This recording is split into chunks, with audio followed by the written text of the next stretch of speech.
also in the news, there's a big, long Ronan Farrow story in the New Yorker about Leslie Moonves, the longtime head of CBS, who has been accused by several women of sexual harassment, sexual misconduct, groping, unwanted kissing, the latest media titan to be accused of inappropriate behavior in the workplace.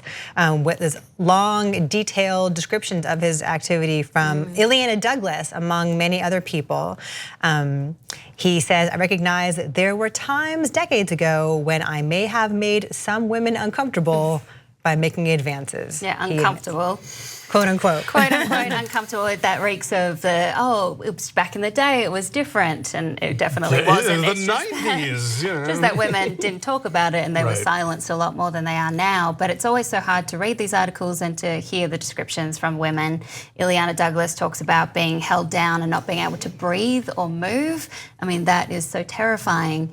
And she also released a statement to the Hollywood Reporter saying that in the future she hopes for a chance of women to not be stigmatized by the whistleblower, a title that it can just be a behavior that doesn't exist, and that she and many others could walk through the door and continue their career, which has been cut short by someone like him.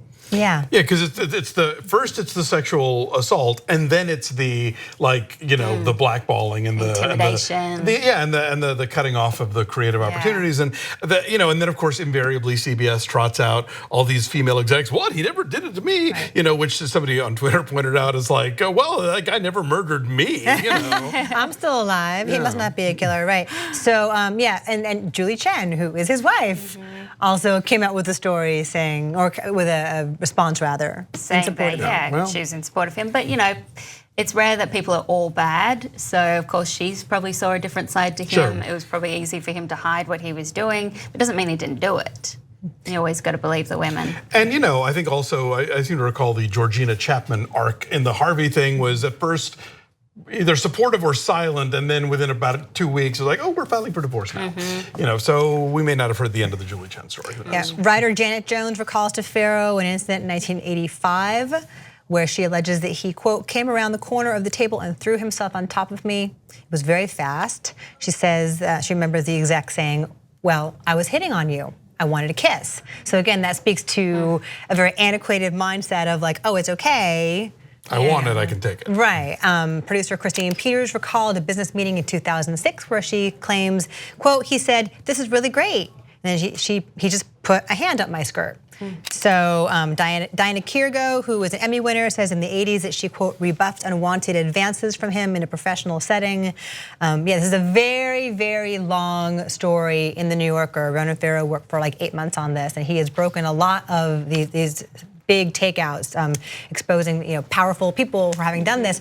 I wonder though, will this follow the same route that Harvey Weinstein did? I mean, you could argue that Leslie Moonves is tantamount to Harvey Weinstein within his own media realm. Like, very powerful. Yeah. Well, I think something that is quite telling is how much the stocks dropped as soon as the article came out. And I know that's something that definitely the board will listen to, is its investors.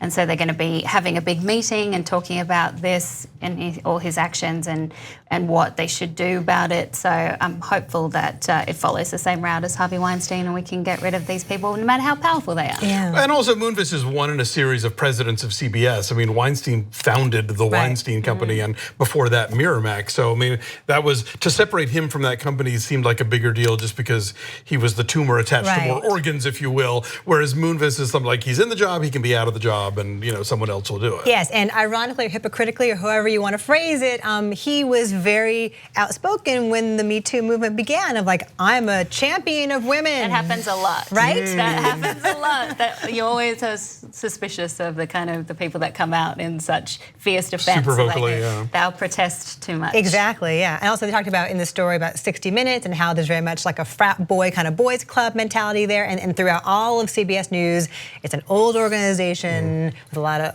older men. So yes, hopefully things will change. So take a look for that. It's if you have, literally it will take you an hour to read it. I read it like at my kids' hockey practice. It takes a long time.